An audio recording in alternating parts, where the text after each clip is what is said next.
Bonjour la famille, comment vous allez? Bien, j'espère. Nous sommes aujourd'hui 12 février 2026. Vieux père, le Tikenja Fakoli. Ah, c'est vrai que c'est vrai que tu es en promo, mais c'est soyez, hein. Vieux père, c'est Guinzin. Voilà, et puis c'est Guinzin.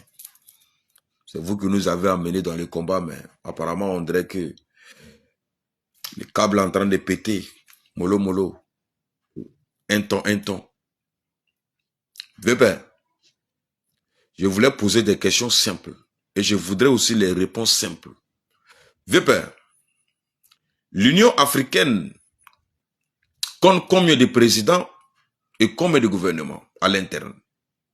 Je voulais la réponse, vieux petit Ken Fakoli.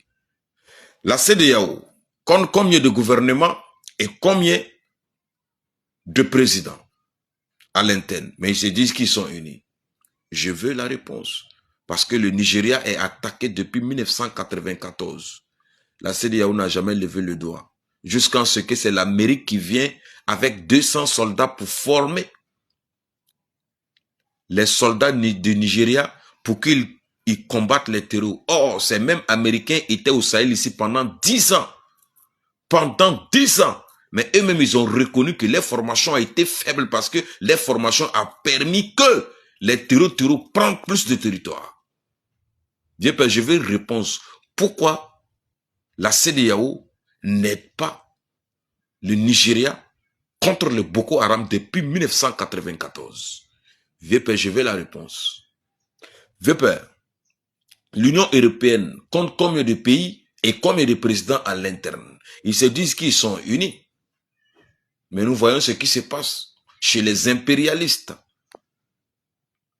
Vieux père, les Nations Unies. Je veux la réponse. Les États-Unis d'Amérique comptent combien de pays, vieux père?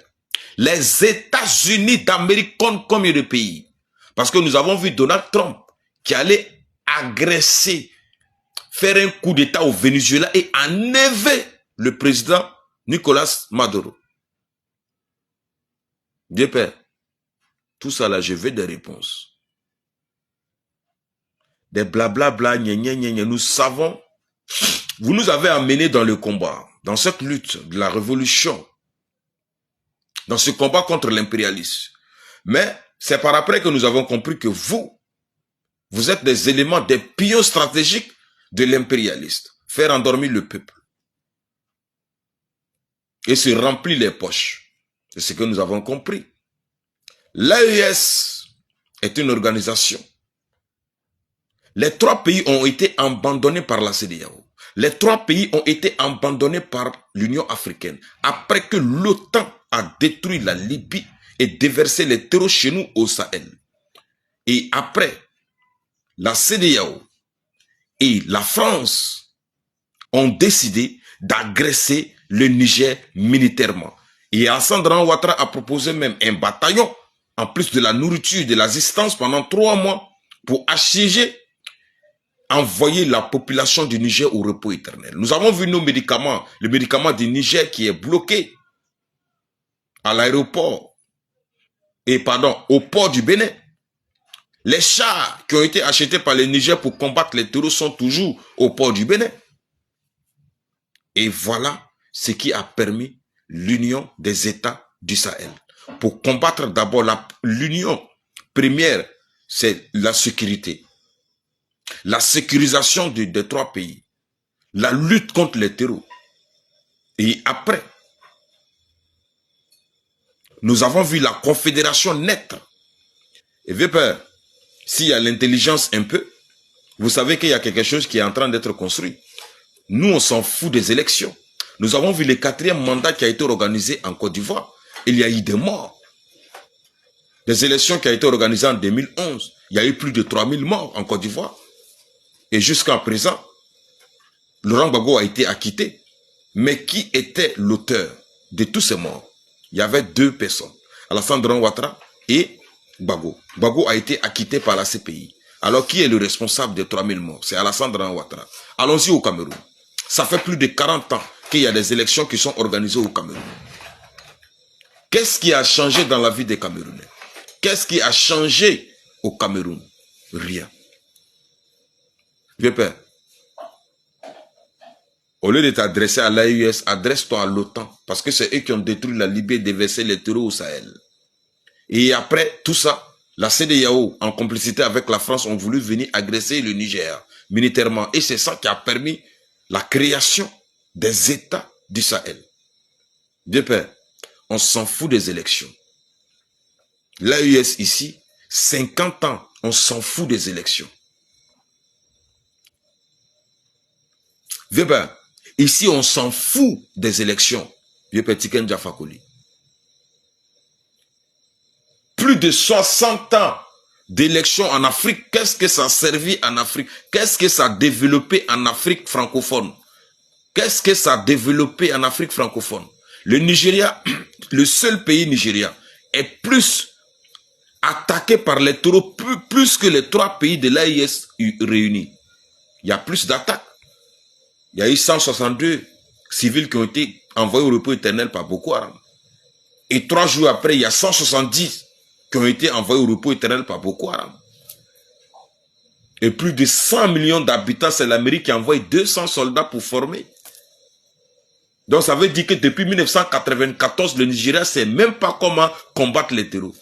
Ça veut dire que depuis 1994, la CEDEAO ne sait même pas comment combattre les terroristes au Nigeria. C'est en 2026 que les États-Unis, l'Amérique envoie 200 soldats pour former. Le père, c'est Guinzin, c'est vrai que tu es en train de faire la promo de ton album, de ton mouvement qui est sorti et qui prend pas. Mais là, tu as zaï. Voilà. Tu as zaï. La façon dont tu avais fait auparavant et puis le mouvement a pris là. Cette fois-ci là, c'est Guinzin. C'est Guinzin, vieux père. Allah bilay. Ah. L'AUS ici là, on s'en fout des élections. Et la crise ici à l'AUS n'a pas commencé par des militaires. La crise a commencé, le pouvoir était dans les mains des présidents soi-disant démocratiquement élus. Quand le problème a commencé à l'AUS, c'était des dirigeants soi-disant élus par le peuple qui était au pouvoir. C'est par après que ces guerriers sont venus pour défendre les territoires. Ce qui s'est passé en Côte d'Ivoire pour le 4e mandat, vieux père, si ça là que tu appelles élection là, mon œil. Ce qui s'est passé au Cameroun, si c'est ça là tu appelles élection là, mon œil. Ce qui s'est passé, où ça, en Guinée équatoriale, si c'est ça tu appelles élection, vieux père, mon œil. Ces gens d'élection, nous on n'en a pas besoin. On n'a pas besoin de ça. On n'a pas besoin. Nous on va nommer le camarade capitaine Ibrahim chef. Il n'y a pas élection. Quand il va partir là, c'est son fils qui va prendre. On va nommer Tchani, un roi. C'est son fils qui va prendre en retour. On va nommer général Assimi Koïta roi. Quand il va partir, son fils va prendre. On va nommer le camarade capitaine Ibrahim Traoré roi. Quand il va partir, son fils va prendre. C'est ce qui est en train de se préparer. One love, le combat continue, la patrie ou la mort nous vaincrons. Seule la lutte libère. Celui qui devient notre obstacle contre l'AUS, on l'allume. Même si c'est notre propre père, même si c'est notre propre géniteur qui se met face à la dynamique de l'AUS, on l'allume sans modération. One love, le combat continue. Parce que l'intérêt qui se joue ici à l'AUS, c'est notre survie qui en dépend. Le survie de nos enfants et de nos petits-enfants qui en dépend. Donc, on ne s'amuse pas avec les petits miettes. On s'en tape. On s'en moque.